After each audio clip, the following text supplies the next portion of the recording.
Boa tarde, edição do dia 4 de março de 2016 do Visão Plural, que hoje vai fazer um mergulho na história de personagens e de várias passagens da história brasileira através do nosso entrevistado.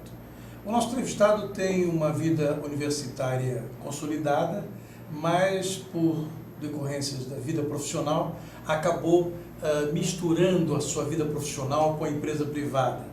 E com isso ele acabou sendo testemunha ocular da história, como dizia o velho Heron Domingues, do Repórter Esso. Então, nós vamos começar a conversar com Sérgio Bandeira de Mello, às 16 horas e 1 minuto, horário de Brasília. Sérgio, tudo bem? Tudo bem. Diga uma coisa, como é que você conheceu o Chateaubriand, o Chateau?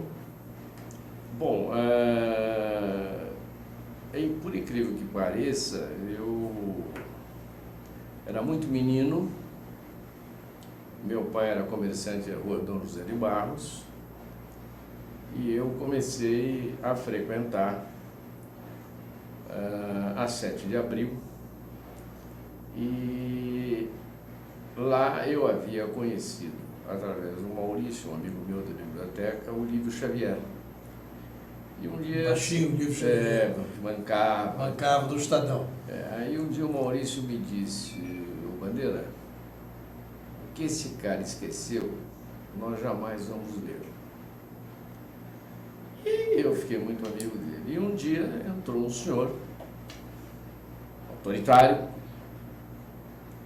virou pro livro e falou, quem é este garoto? Qual é o seu nome? Eu falei, meu nome é para os meus amigos. Ali ele falou, Maneira aí. Ele falou, não, é brincadeira, garoto, gostei. Eu falei, seu nome, meu nome é Sérgio Antônio Bandeira de Mello. Ele falou, você não é filho do Darcy? Eu falei, sou. Admiro muito seu pai. Vamos para minha sala. E aí começou meu relacionamento com ele.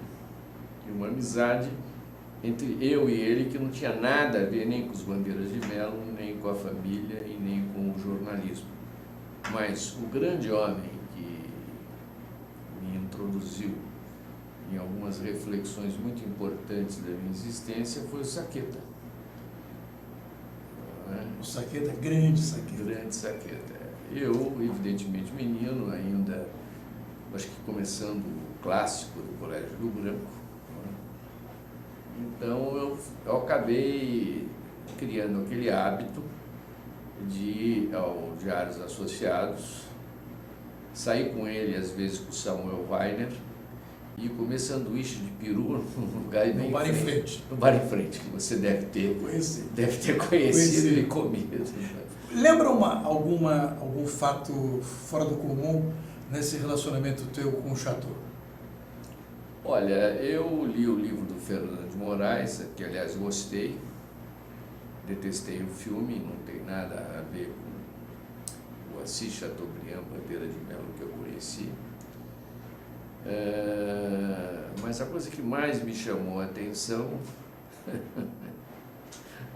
foi uma coisa que eu preciso encriptar, se você permitir. Pode. Eu vou à casa do Chateaubriand, o Heraldo abre a porta e diz, ele está no quarto, sobe. Quando eu subi na cama do Chateaubriand, estava a mãe de um grande amigo meu, que evidentemente ficou em estado meio, uma catarse, como se eu não existisse ali. Isso mudou automaticamente, eu não sei como, um mistério, porque nós morávamos no mesmo bairro e íamos para o colégio juntos, naquela fase, mas nem era bem colégio, era uma coisa muito típica da sociedade paulista. A gente preparava a admissão para o colégio. E nós estudávamos numa professora chamada Maria José Wagner, perto da Alameda Nótimo, que no fundo de uma garagem... Preparava os alunos. Preparava os alunos e não ensinava nada. Quer dizer, em vez dela explicar o subjuntivo, ela dava um sempre truque. Mamãe quer que eu... Nós éramos grandes amigos. E isso, muitos anos depois, jantando com o pessoal da livraria Seridó, que era uma livraria que tinha surgido na 7 de abril, com Raul Mateus Castelli Pereira e com Luiz Antônio Salinas, que é um monstro de autodidata. Criou-se uma livraria ali no Copan e reunia Plínio Marcos, Luiz Antônio Salinas, o Luiz Roberto, grande filósofo que morreu jovem, o Plínio Marcos, queridíssimo amigo, e o Tinhorão, que eu encontrei há 4 dias atrás, na 7 de abril. Como é que um professor universitário saiu do setor universitário e foi para a empresa privada? É simples de explicar. Talvez o responsável disso tenha sido o governo Paulo Egídio. Eu tive um problema de família, de saúde do meu pai, e como eu era tido primeiro como poeta, e depois... Um sonhador. Um sonhador, história, uma coisa... E tinha abandonado a advocacia, traído as expectativas... Familiares? Não, especialmente do meu pai, sob a vigilância da minha mãe. Eu fiquei realmente numa situação muito difícil, não é?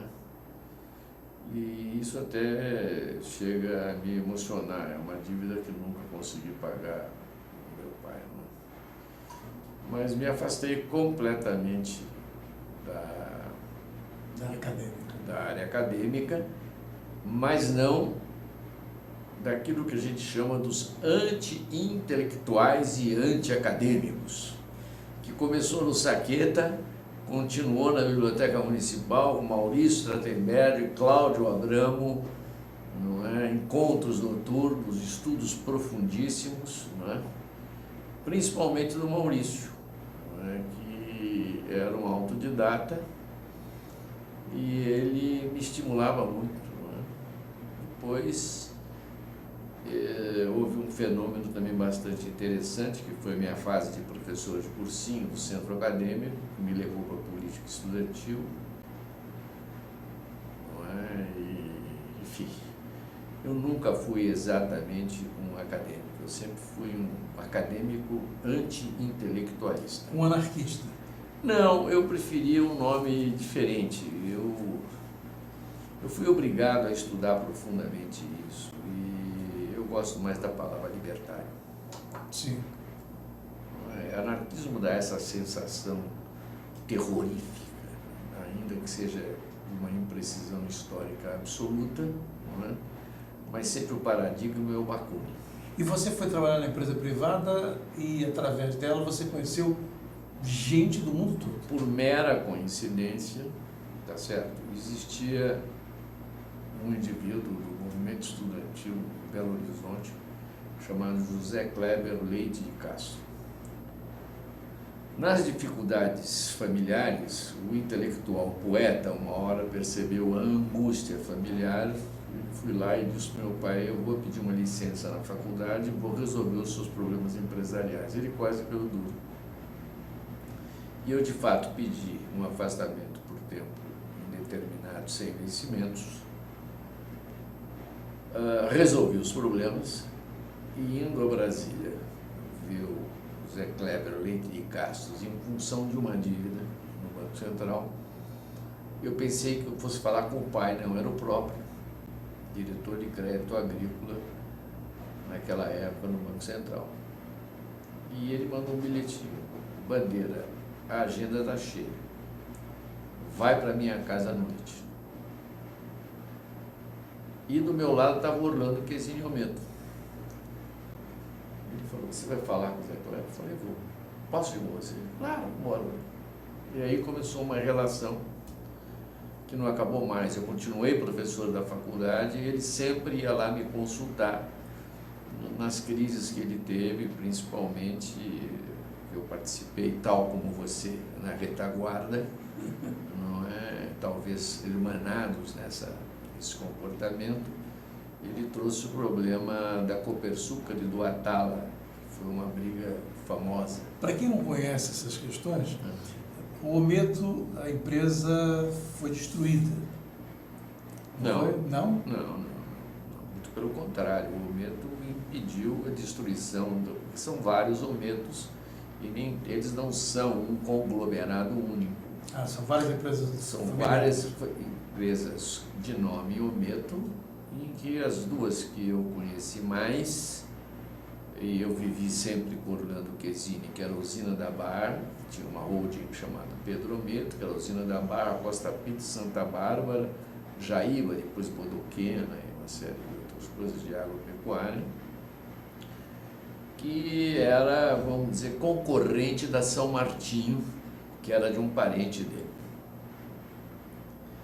Enfim, e a Copersucar, ele me procurou dizendo que tinha criado um grupo de auditores e pela regra do cooperativismo ele tinha direito a fazer uma auditoria.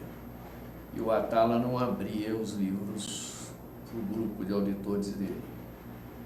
Ele me mandou isso, disse que o que ele devia fazer, eu falei, cai fora.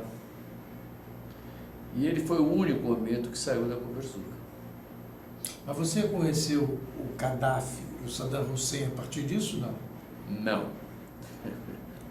Aí é uma outra... É outra vertente. É outra vertente. Quando o Orlando saiu da Copersucar, é evidente que era o governo Geisel, se eu não me engano.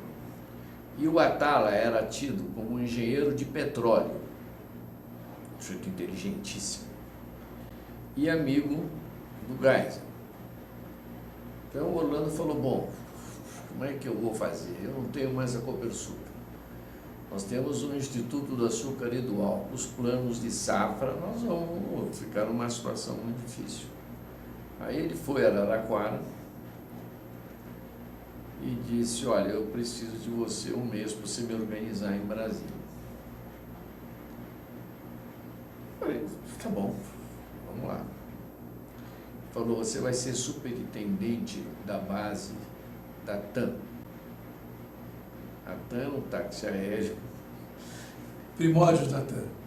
Porque o comandante preferido, ele adorava voar, era o Rolim.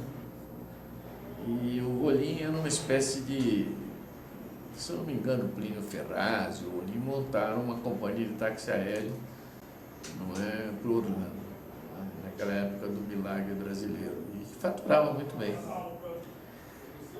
E eu fui para Brasília como superintendente, entre aspas, da base aérea da base Brasília da TAM.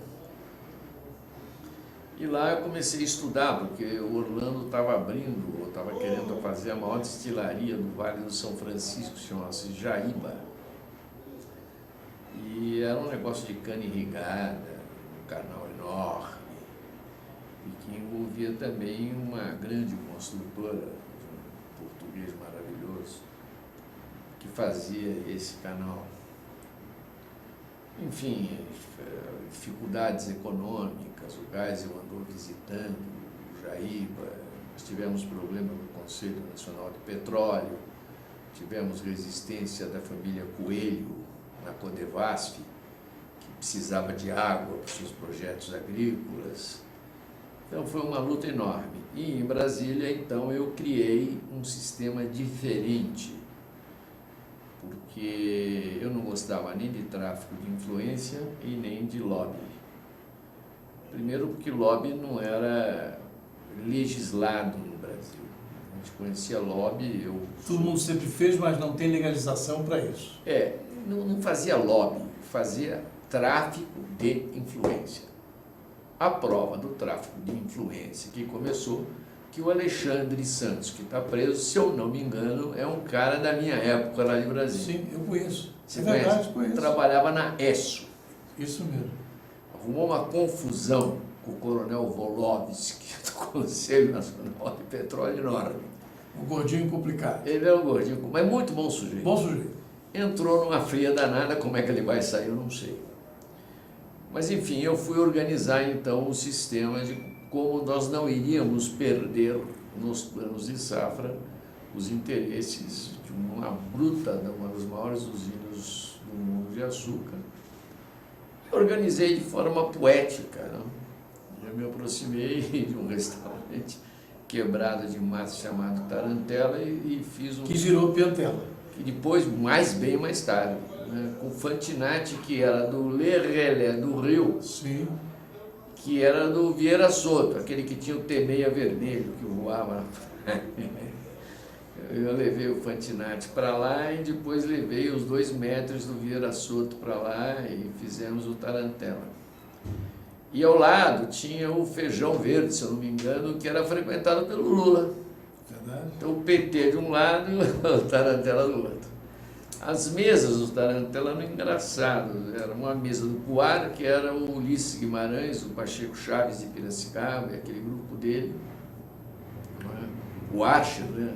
Eu acho também. Que morreu com ele no helicóptero, se eu não me engano. Isso. Uma tragédia. Eu sentava numa outra mesa e um dia já não era mais o Fantinatti que tinha saído, era o Marco Aurélio, que é o atual sócio do Cacai. O Cacai trabalhou com o Iberê Bandeira de Melo, que eu não conheço o Cacai. Enfim, o Tarantela era uma espécie de escritório mesmo. E era muito engraçado, muito romântico.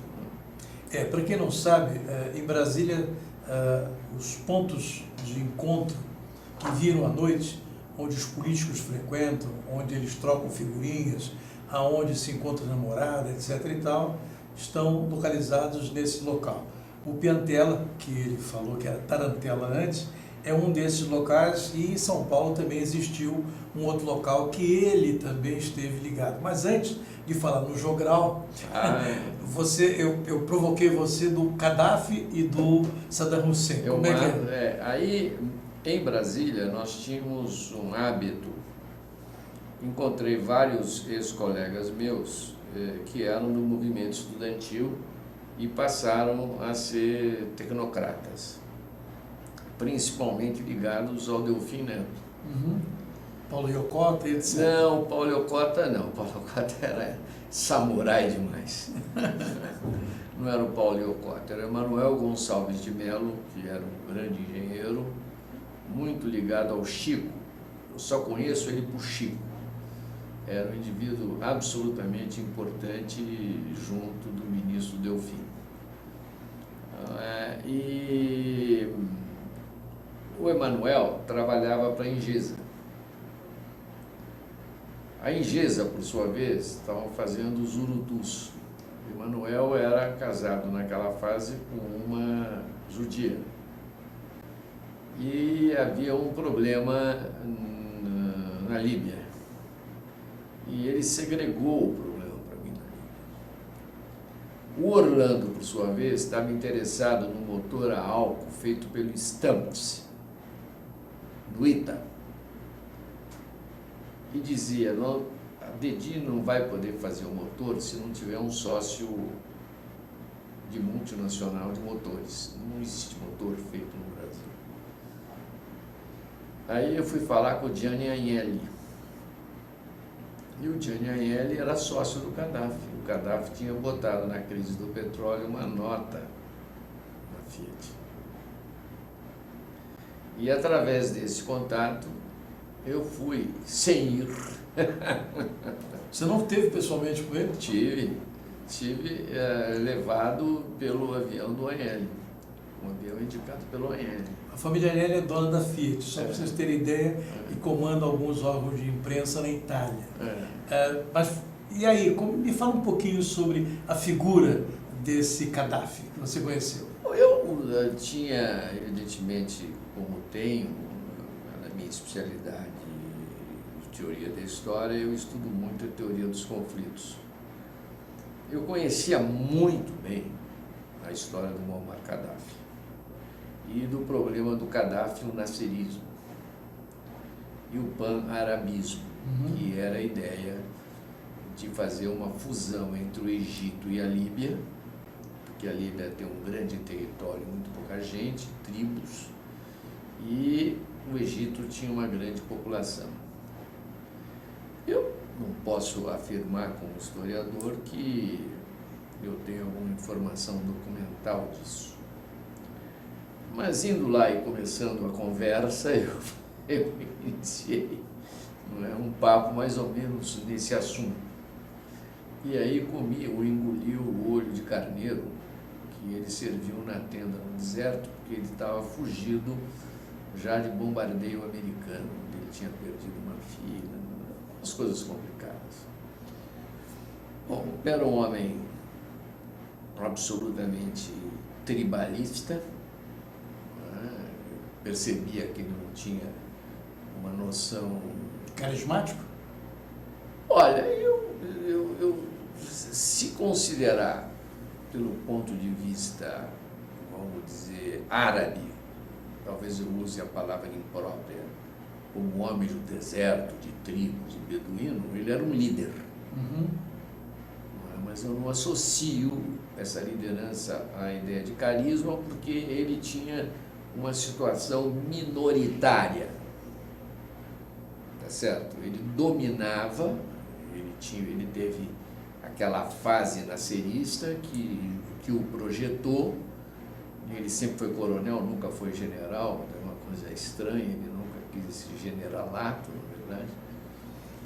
Mas o contato foi muito breve, e depois o que eu acompanhei até o final da Líbia foi uma alteração profunda do perfil que me tinha sido dado pela Fiat.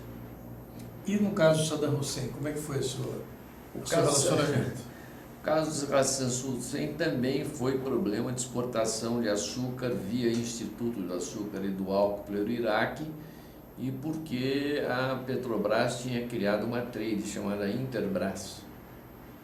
E nós, para conseguirmos uma cota de exportação, entrou uma joint venture, não é? E o Orlando me chamou e falou, olha, nós vamos para o Iraque. Eu falei, eu não vou.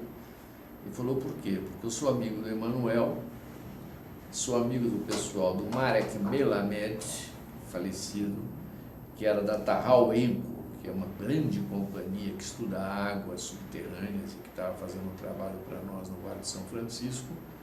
Eu sabia que o Mossad estava observando, tá certo, o PIVA. O Mossad é o serviço secreto de Israel, só para quem não sabe. Estava observando o PIVA, porque o Marek me falou, e estava observando o Bull, que era um engenheiro americano que tinha um sonho de um canhão que ia botar satélite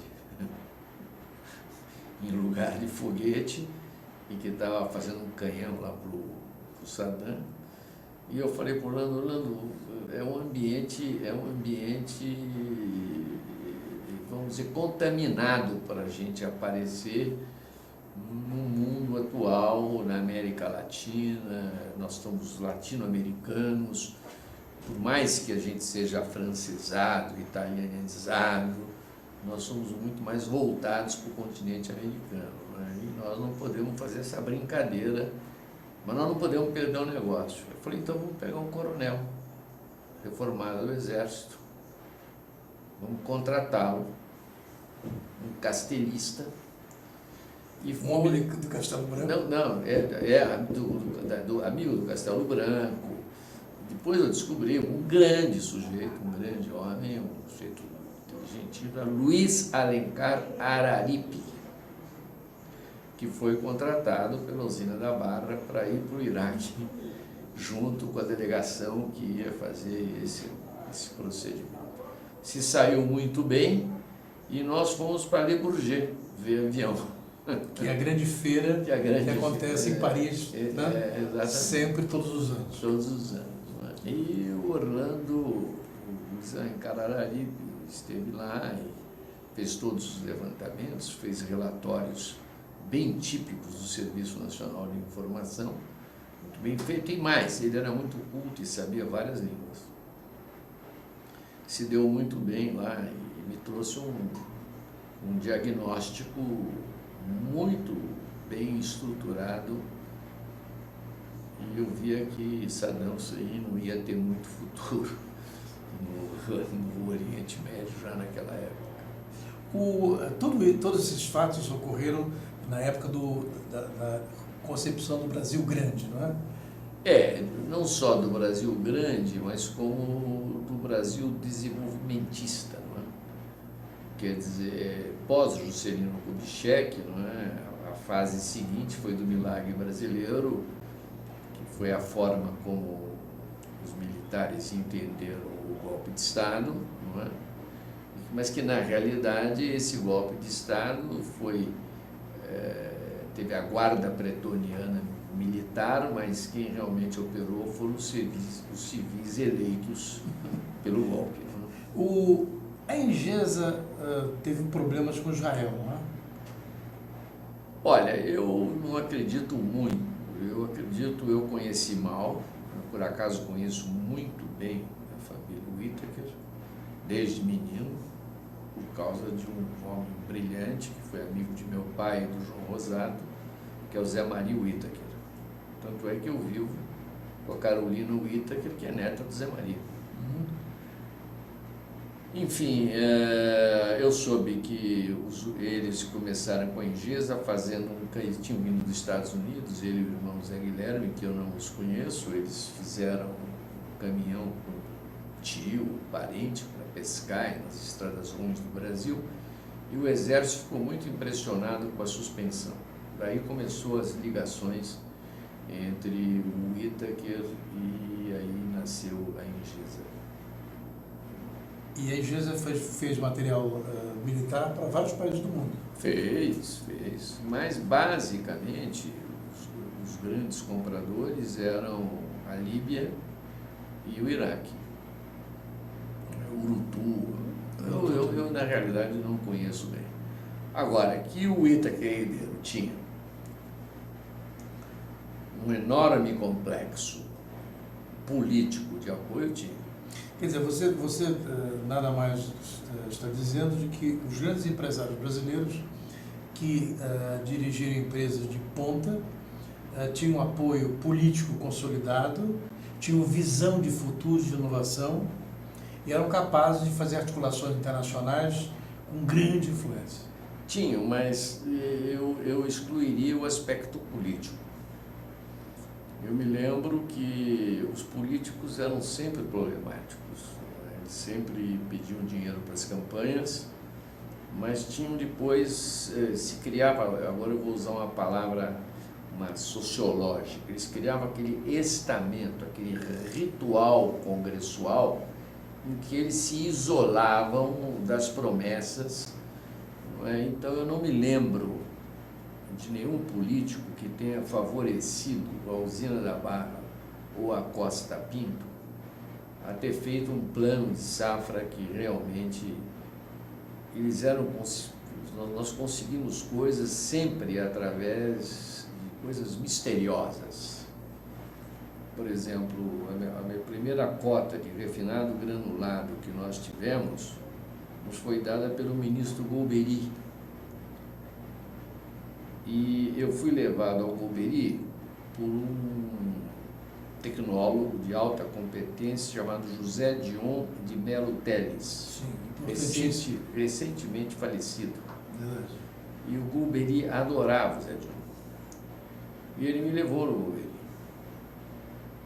E o Golbery, muito simpático, me pôs contra a parede. Eu sei que você é professor de história. Você leu o meu livro? Eu falei, li vários dos que o senhor escreveu. Mas uma coisa eu não entendo. Um deles o senhor dedicou ao Mário Pedrosa, meu amigo querido, meu amigo Maurício Trottenberg, que o senhor conhece também, todos nós de esquerda.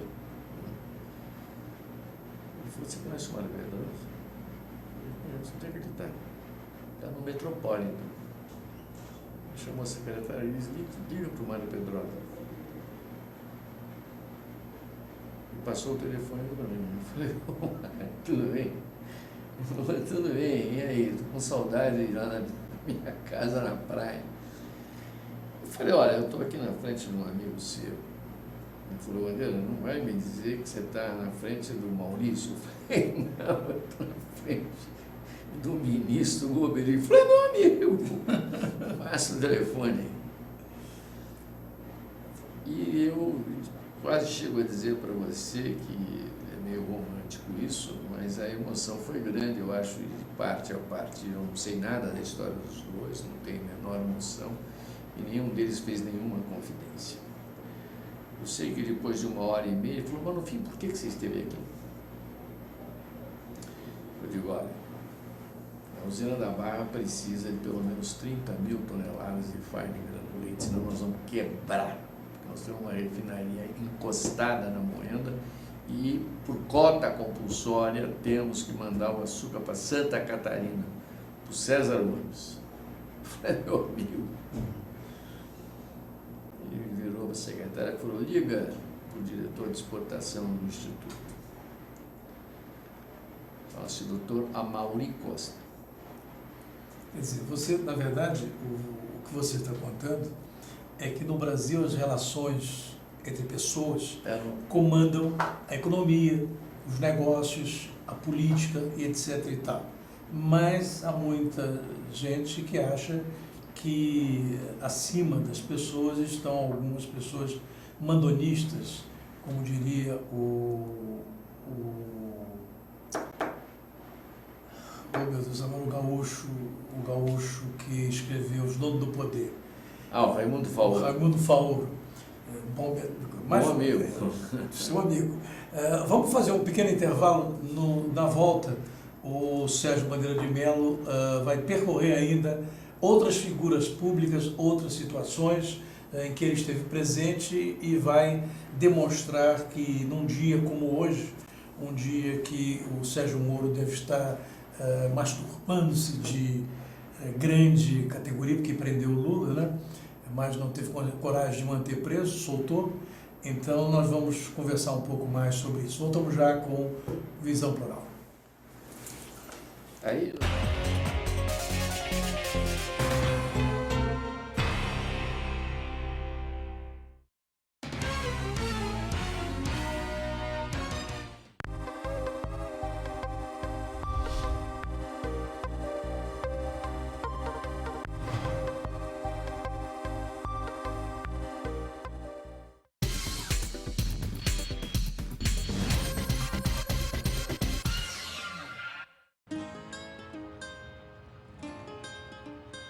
Todas as espécies da Mata Atlântica dependem da água para sobreviver.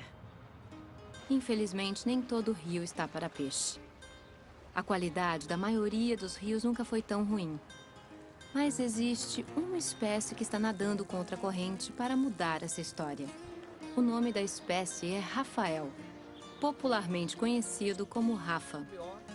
O Rafa possui hábitos diurnos e gosta de andar em grupo. Ele contribui pela limpeza da água dos rios no estado do Rio de Janeiro, seu habitat natural. Eu sempre tive uma relação com a água muito grande. A água ela é muito importante. Eu observar a possibilidade de uma melhoria da qualidade de água do local onde eu vivo é uma oportunidade muito grande para mim de crescimento e de realização. O projeto Observando os Rios é um programa que ele busca voluntários para analisar um ponto de um determinado curso de água e, a partir daí, fomentar um banco de dados virtual de acesso ao público. Só de você fazer qualquer tipo de sensibilização com um indivíduo, você já deixou um legado. Aquela pessoa, ela é um potencial educador, a gente já ganhou com isso. O Rafa é uma espécie fundamental na proteção dos rios da Mata Atlântica. E você, está no mesmo barco? A sua espécie já está catalogada? Acesse gpsmataatlântica.org.br e conte o que você faz pela Mata Atlântica.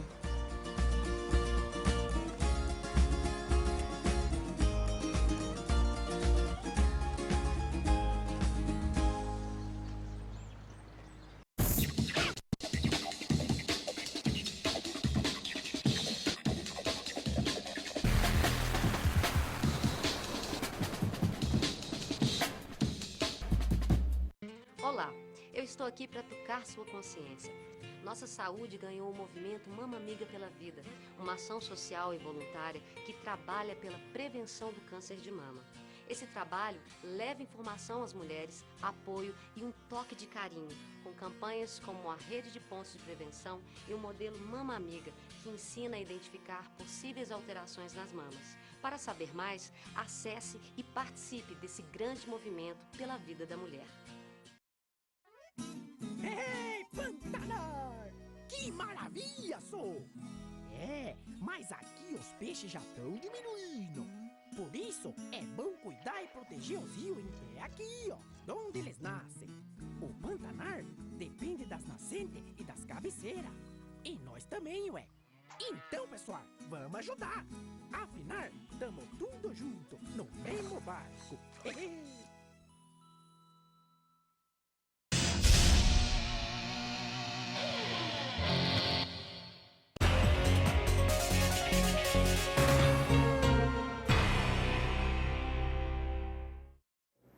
Nós estamos voltando para conversar com o professor Sérgio Bandeira de Mello, que no primeiro bloco contou suas experiências de bastidores, de convívio com figuras da política, com figuras da econômica e dos negócios.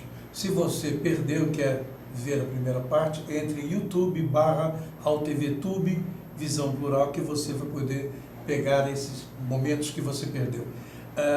Sérgio, a República de Curitiba quer fundar um novo país e o Brasil recebeu aqueles degradados e desde aquela época o Brasil sempre funcionou direito, da maneira que a gente conhece. Você acha que a corrupção vai acabar ou a corrupção vai continuar? Olha, eu tenho uma visão absolutamente ampla de corrupção. E acho que, de alguma forma, todos os brasileiros praticam. Não só brasileiros, mas americanos, franceses, eu viajei muito. Então, o TIP, a comissão, ou o TIP, né, a gorjeta, né, é um fator preponderante para o desenvolvimento de alguns privilégios que você, às vezes, na vida profissional precisa. Vivendo perto do poder é uma coisa curiosa. Existe uma relação que eu copiaria com um grande professor brasileiro que hoje mora em Paris, Michel Louvi, que fala de afinidade eletiva. Você frequentando o poder, de repente você desenvolve afinidades. Por exemplo, o porteiro do Ministério da Indústria e Comércio, onde eu ia mais por causa da usina da Barra. Eu já não usava o elevador que não fosse o do ministro. O privativo.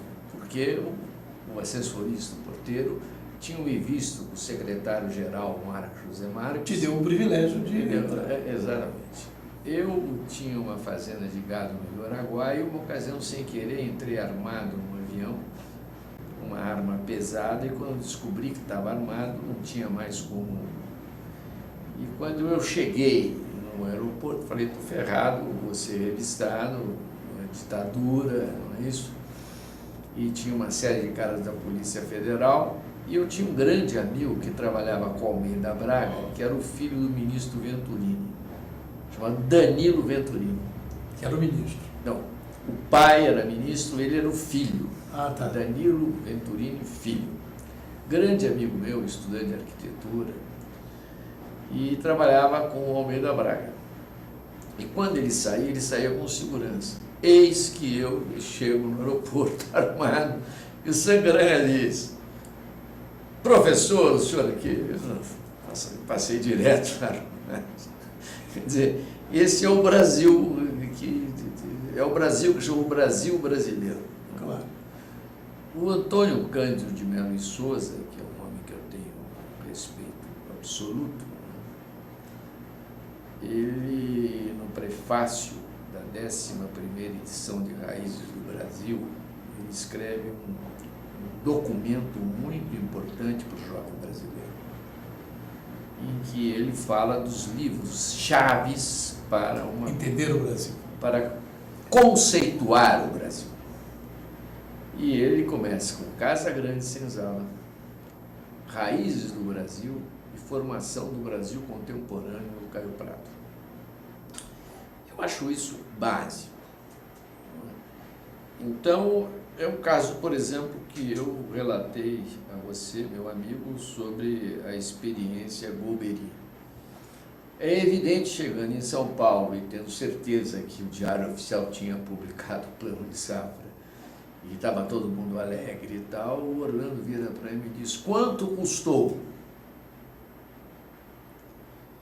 E eu falei para o Orlando: nem um tostão. Quando eu for a Nova York, eu vou pagar no Le Cirque um jantar para o Mário Pedrosa. Ele falou: paga 10. Pronto. Agora nós falamos no bloco anterior, no Bar Jogral, do Luiz Carlos Paraná, Sim. que frequentava muito também o Marcos Pereira. Verdade. Não, o Marcos Pereira não. O Marcos Pereira da fase final.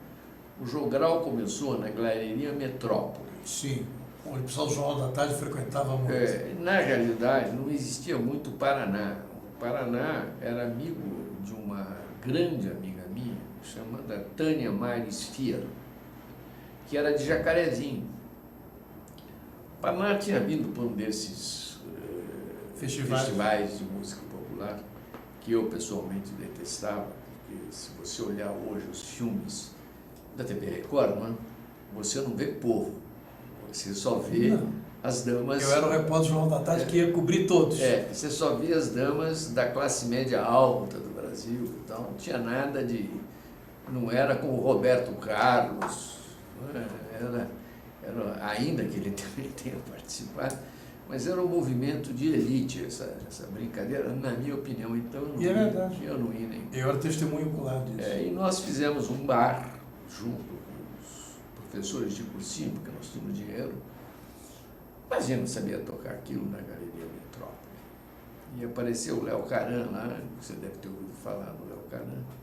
E eu tinha vivido o João Sebastião do Cotrim, sim, quando eu era menino. O Major Sertório, em que Clodoaldo Soares imperava. E outro dia na televisão eu vi com grande felicidade a sobrinha do pintor Wesley Duquili falando que ele não tinha como mostrar os quadros deles, então ele levava o Cotrim pendurado. O Cotrim pendurar e o Cotrim dava espaço. Enfim, eu estou falando isso porque faz parte da história de São Paulo e muito pouca gente sabe que muito da música popular brasileira. E o Cotrim inspirou a gente. E era o Baiuca e o... Era o Baiuca, o Baiuca era do Aldrá, sim, que era o indivíduo que junto comigo no Colégio Rio Branco sofria, que o professor dizia: e como é que vai o gangster Chateaubriand? E pro Aldrá dizia: como é que vai a caixinha do Ademar? Porque o pai dele era homem de confiança. Agora, não mudando de assunto, você, nesse período, conheceu também algumas figuras internacionais. Quer dizer, eu que não falei, você conviveu com o Che Guevara? Não. Veja bem, aí eu acho que o exagero do nosso amigo comum. Eu, na realidade, não convivi com o Che Guevara. Eu tive 2 participações indiretas. A primeira que eu fui no João Sebastião Bar, e lá estava o Pablo Neruda. Sim. E o Pablo Neruda e o Cotrim, eu fiquei na mesa. E o Pablo Neruda estava perto de um homem que parecia um galã de cinema, muito bem vestido, de terno e gravata e tal.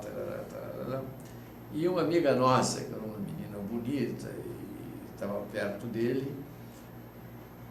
Anos depois, eu vim saber que era o Che Guevara que estava passando pelo Brasil para ir para a Bolívia. Aquele homem de terno. Aquele homem de terno. Então eu não tive com o Che Guevara, eu tive com um homem de terno argentino, amigo do poeta Pablo Neruda, que estava passando pelo Brasil.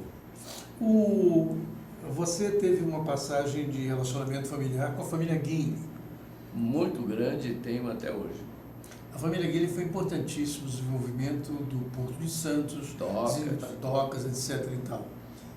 Que lembrança você tem desse teu relacionamento? Olha, na realidade, o relacionamento se dá de forma indireta com a família Guinle, porque eu me casei com Eliane Ribeiro Coutinho, que é irmã de uma empresária que foi extremamente dinâmica na área de açúcar, chamada Germana Helena Guinle.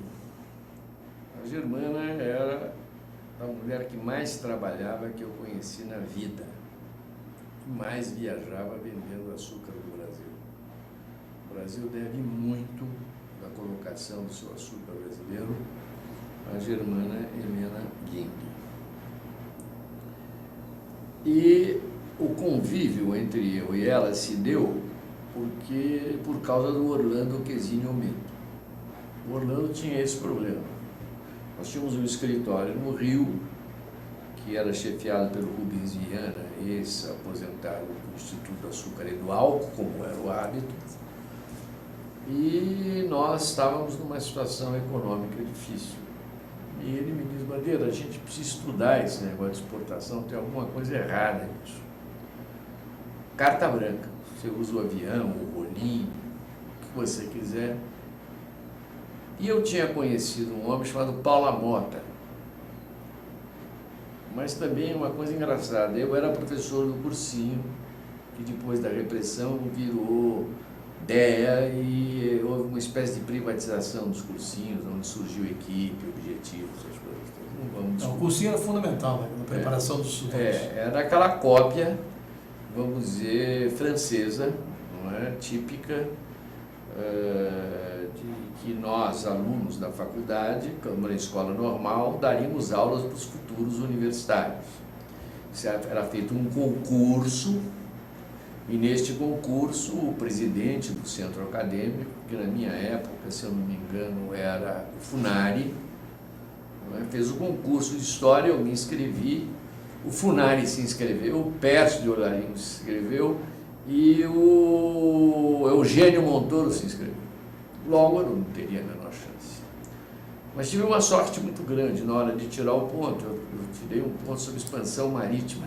E com essa sorte que tive, acabei ganhando a cadeira de História do Brasil e História Moderna no cursinho do Centro Acadêmico da Escola de Paulista de Direito da Universidade Católica.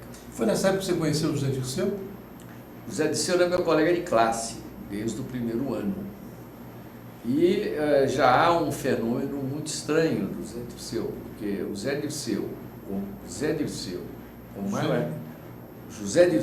Omar Aino, todos os meus colegas de classe. Luiz... Travassos? Não. Travassos não. É um que foi assassinado no Rio, que entrou monarquista e acabou assassinado no Rio, que era um rapaz de origem goiana, que me impressiona Laurino, muito. Não, era o... Incrível, como é que eu vou esquecer o nome dele? Luiz Antônio Fleury de Godoy, eu posso errar alguma coisa assim, ele era goiano.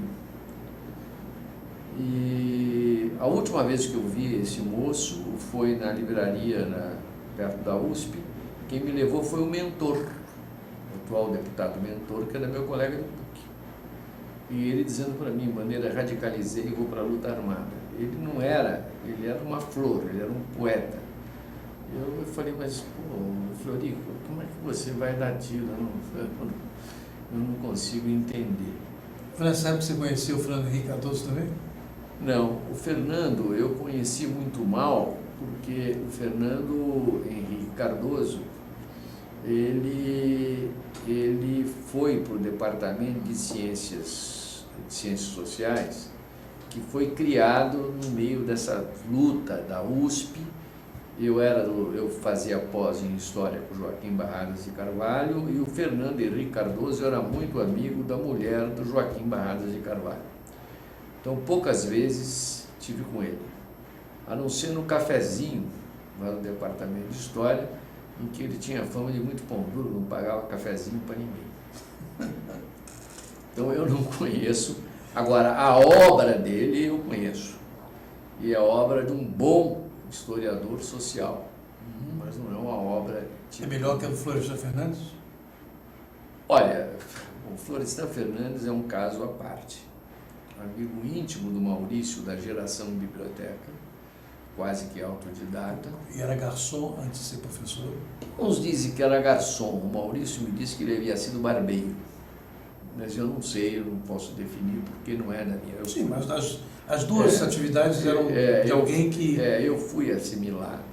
Mas uma coisa me impressionou no Florestan. Ele virou para mim e falou: Bandeirinha, você leu a minha tese? Eu falei: li.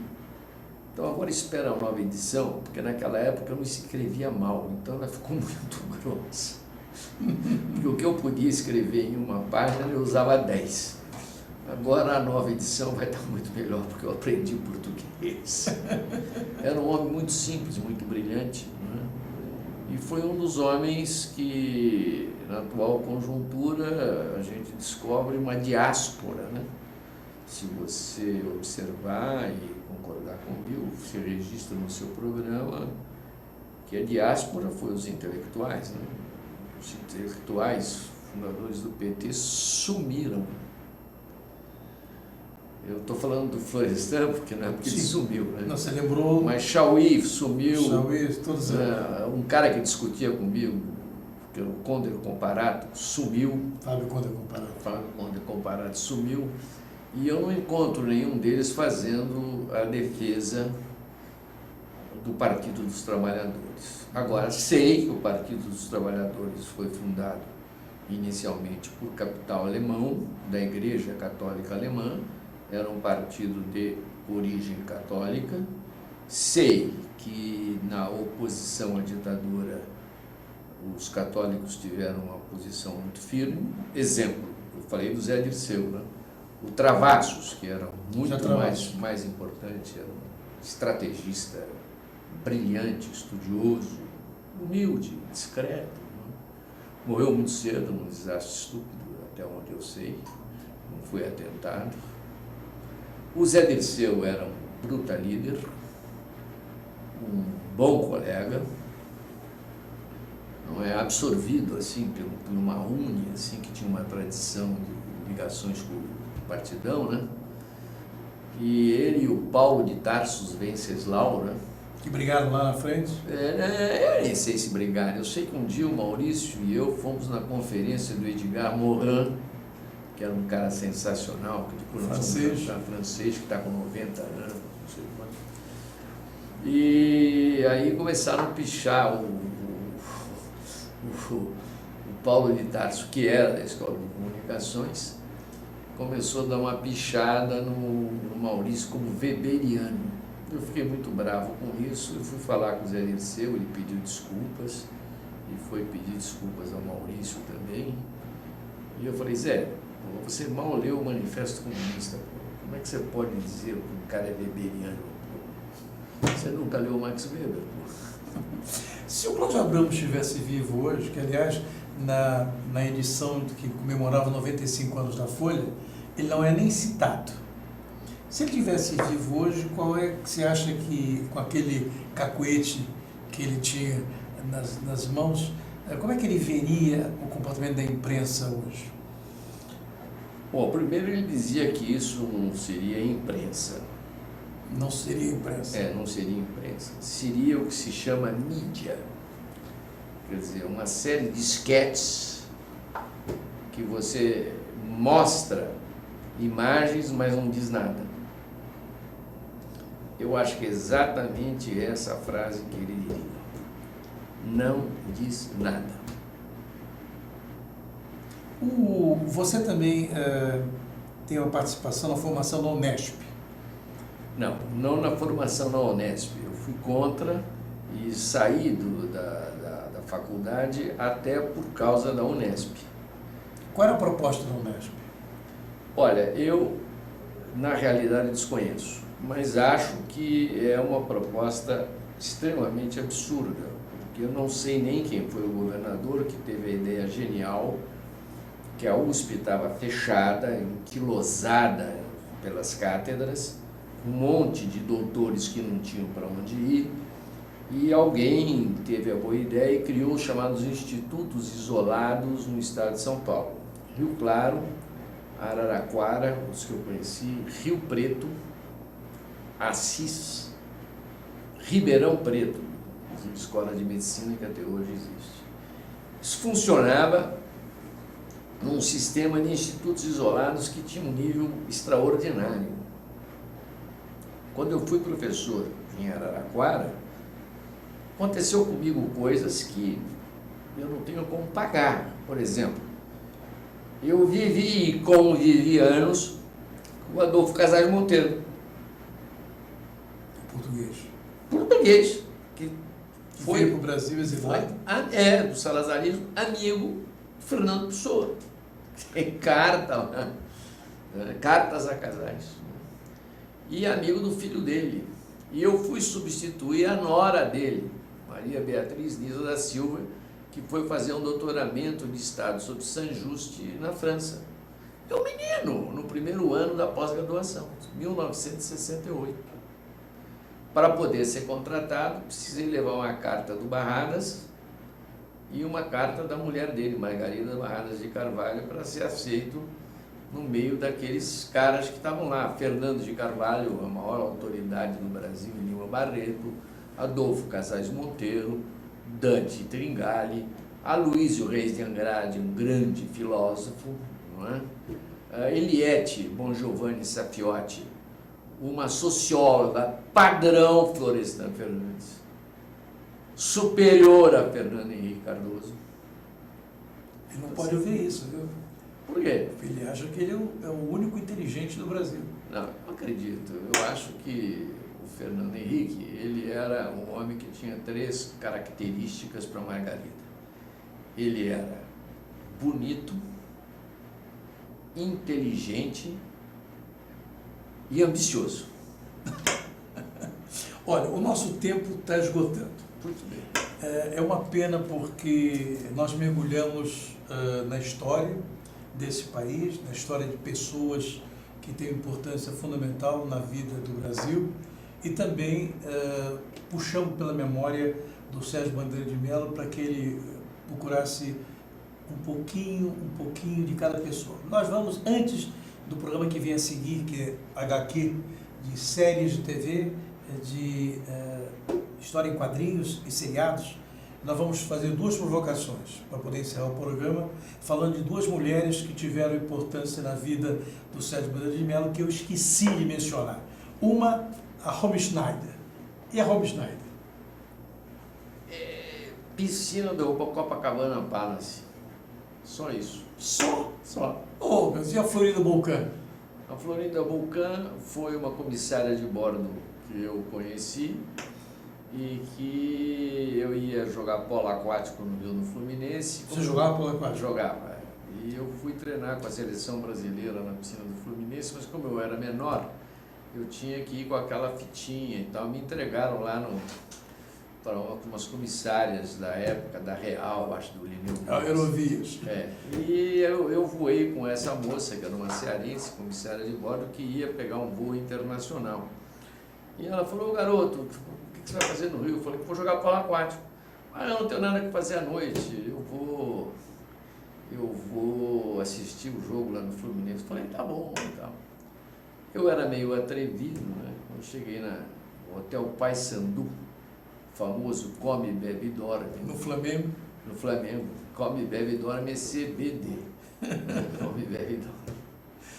Aí cheguei lá no hotel e brinquei com o pessoal. Vocês estão aqui uma semana e tal, cheio de carioca, não sei o quê. Então vocês vão ver a Morena que vai ver o jogo, não sei o quê. Terminado o jogo, alguns caras pequenos do polo aquático, como Evandro Aldi, Ronald Bell, me seguraram dizendo: você é menor, não pode sair à noite. Então o Evandro vai representar você e vai dar andamento nessa questão. Muito bem, passaram-se 40 anos e eu estava indo para Friburgo com a minha mulher, no hotel dos Guinle, que tinha um hotel que eles haviam feito lá enquanto o César Guinle fazia a casa. E de repente entra uma senhora, né? A gente se olha assim, como vai? Tudo bem? Não sabe bem da onde, né? E tudo bem. Era a Florinda Bolcan, já bem mais... Eu devia ter 16 anos de idade, eu não podia voar sozinho, e ela já era uma moça... E se reconheceram? Ficou assim, da onde é que? Não é? Para terminar, quantos países você conheceu? Bom, para contar aqui agora é complicado. Eu conheci Angola, Moçambique, Nigéria, Egito, Israel, França, Inglaterra, Estados Unidos, Noruega, Suécia, enfim, os países que todo mundo... E também a Rússia. Né? Sérgio, olha, foi um prazer conversar com você. Os nossos internautas que queiram obter esse programa é YouTube/AltVTube e vocês terão o prazer de relembrar, conhecer um pouco da vida desse brasileiro, professor de História, que foi capaz de conviver com brasileiros ilustres, também personagens controversos, e que contou aqui para nós, hoje, no dia 4 de março de 2016, um pouco das suas peripécias pela vida. Só que a florida boca... Só de memória, né? Só de memória. Não, ninguém usou TP, ninguém pegou anotação. A memória do Sérgio Madeira de Mello, que conduziu o programa de hoje. Visão Plural volta na próxima semana, às 16 horas. Muito obrigado e até lá.